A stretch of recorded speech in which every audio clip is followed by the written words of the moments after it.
আমি সাজেস্ট করব যারাই দার্জিলিংয়ে আসুক না কেন এই রক গার্ডেনে চলে আসবেন, কারণ রক গার্ডেনটা দেখতে অনেক সুন্দর। আর যারা অ্যাডভেঞ্চার প্রিয়, যারা অ্যাডভেঞ্চার পছন্দ করেন তারা তো অবশ্যই এই রক গার্ডেনে চলে আসবেন, কারণ এখানে অ্যাডভেঞ্চার, তারপর হচ্ছে সৌন্দর্য এবং পাহাড়ের প্রতি ভালোবাসা দুটোই দেখতে পারবেন। সাজেস্ট করবো অবশ্যই অবশ্যই অবশ্যই আপনারা দার্জিলিং থেকে রক গার্ডেনে চলে আসবেন।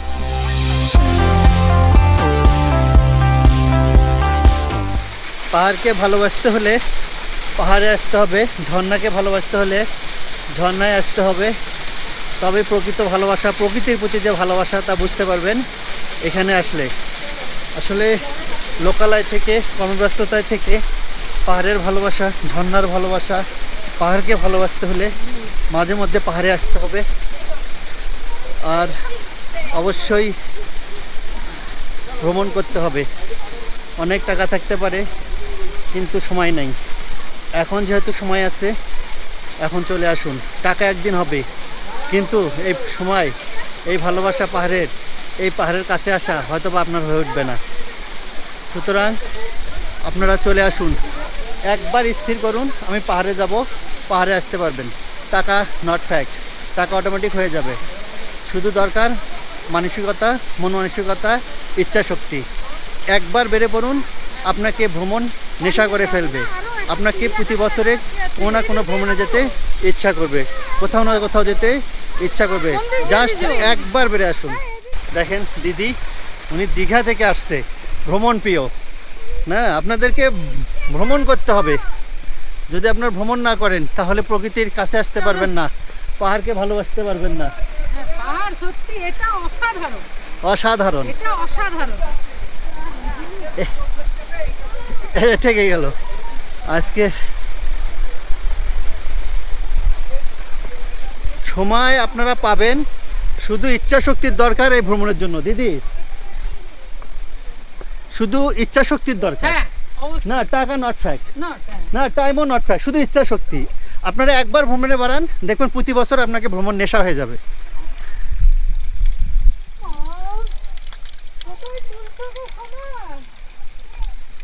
দার্জিলিং থেকে প্রায় ৮,০০০ ফিট নিচে এই রক গার্ডেনটা।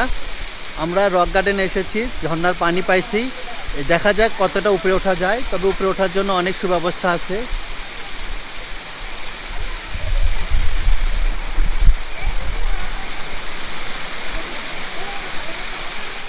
আমরা রক গার্ডেনের উপরে উঠতেছি, সরু রাস্তা এবং এখানে বাঁধানো আছে জন্য ভালো।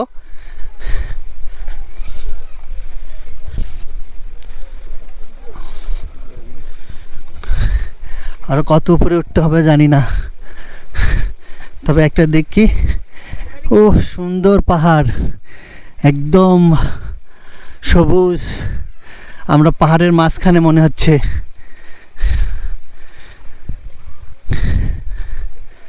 আসলে রক গার্ডেনটা দেখতে অনেক সুন্দর। ও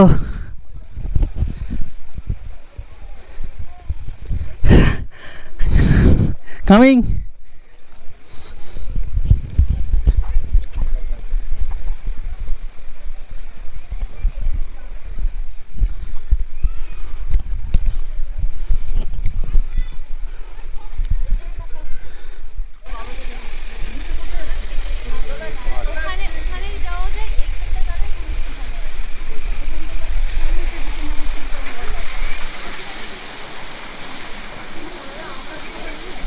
রক গার্ডেনে মনে হচ্ছে এটা হেলিপ্যাড, এটা মাঝ বরাবর আরও অনেক উপরে আসছে।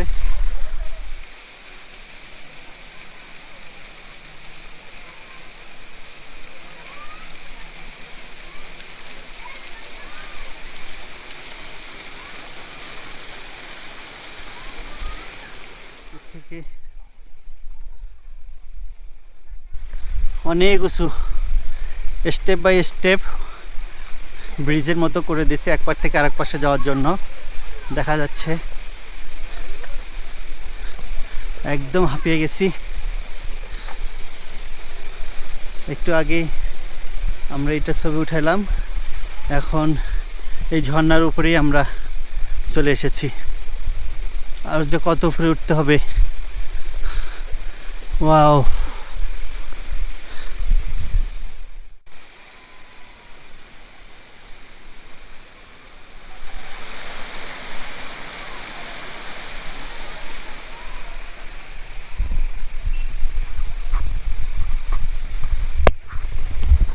আমরা এখন অনেক উঁচুতে উঠছি, আরও অনেক উঁচু আছে। দেখেন ঝর্ণার একদম উপরে যাব, কিন্তু অতদূর যেতে পারবো কিনা জানি না, তারপরও চেষ্টা করব যাওয়ার। আরও অনেক ধাপ উপরে। আপনাদেরকে আমি পাহাড়টা একটু দেখাই।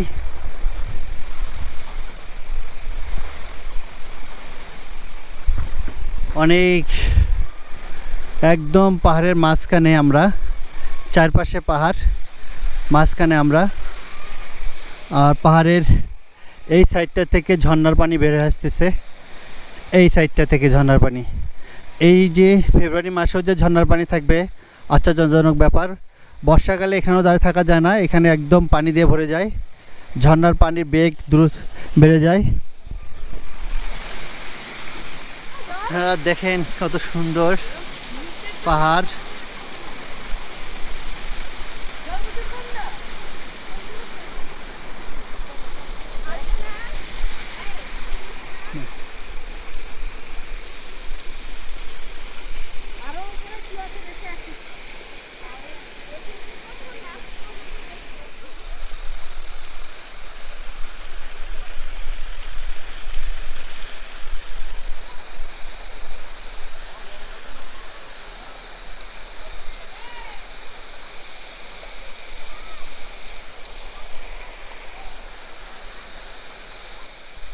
আরও উপরে উঠতেছি, কত ফিট যে উপরে উঠলাম জানি না, তবে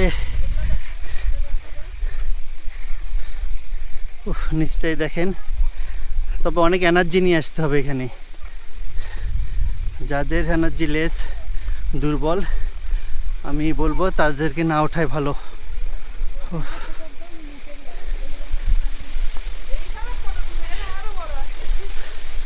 যতই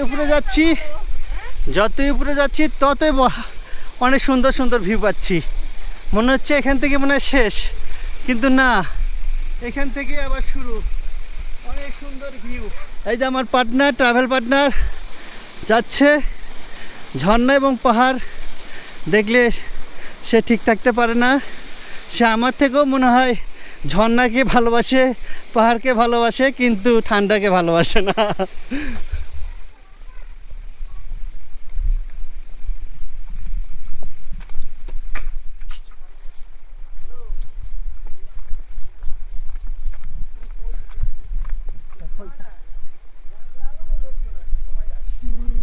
ক্যামেরাতে আসে না, পরে হয়তো বা বোঝা যেতে পারে।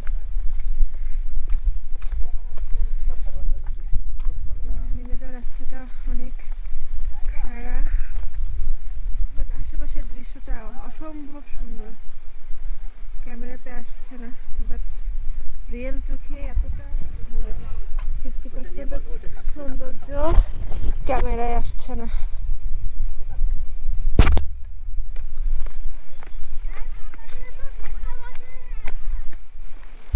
এখানে হচ্ছে সাপের একটা মন্দির আছে।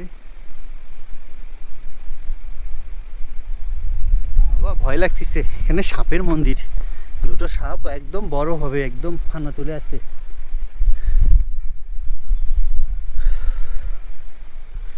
চলেন পাহাড়ের নিচ দিয়ে যাই। যে পাহাড়ের গুহা, এটা নিচ দিয়ে যেতে হয়। আসো, তাড়াতাড়ি আসো।